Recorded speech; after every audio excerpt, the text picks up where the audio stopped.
માછલીઓના મૃત્યુ। વડોદરા શહેરમાં આવેલ ગોત્રી તળાવમાં હજારોની સંખ્યામાં માછલીના મૃત્યુ। તળાવની સાફ સફાઈ ન હોવાને કારણે સાથે તળાવમાં ડ્રેનેજના પ્રદૂષિત પાણી છોડવામાં આવતા હોય તેના કારણે માછલીના મૃત્યુ થયા છે।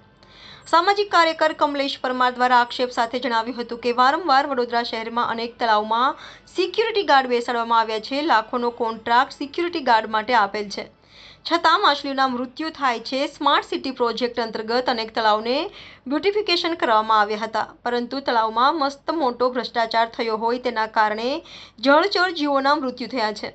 સાથે તળાવની આજુબાજુ તેમજ તળાવમાં ગંદકીના ઢગલે ઢગલા જોવા મળી રહ્યા છે। માનનીય નરેન્દ્ર મોદી સાહેબનું સપનું જે સ્વચ્છ ભારત, પરંતુ વડોદરા શહેરમાં તંત્ર ઘોર નિંદ્રામાં હોય તેવા દ્રશ્યો જોવા મળ્યા હતા। વડોદરા શહેરમાં આવેલ ગોત્રી તળાવને જે કહેવાય છે કે ન્યૂ બ્યુટિફિકેશન કરવામાં આવ્યું, પરંતુ હાલમાં તમે જોશો કે હજારોની સંખ્યામાં માછલીઓના મૃત્યુ થયા છે। થોડા દિવસ પહેલે જ સુસાગર તળાવમાં પણ મૃત્યુ થયા હતા, પરંતુ વડોદરા શહેરનું કોર્પોરેશનનું તંત્ર કેમ નિંદ્રામાં છે એ સમજાતું નથી। હાલમાં તે ગોત્રી તળાવ પાસે જે સિક્યુરિટીની વ્યવસ્થા કરવામાં આવી છે, પરંતુ અહીંયા આગળ એક પણ સિક્યુરિટી ગાર્ડ જોવા નથી મળતો, સાથે સાફ સફાઈ પણ જોવા નથી મળતી, ગંદકીના ઢગલે ઢગલા જોવા મળે છે।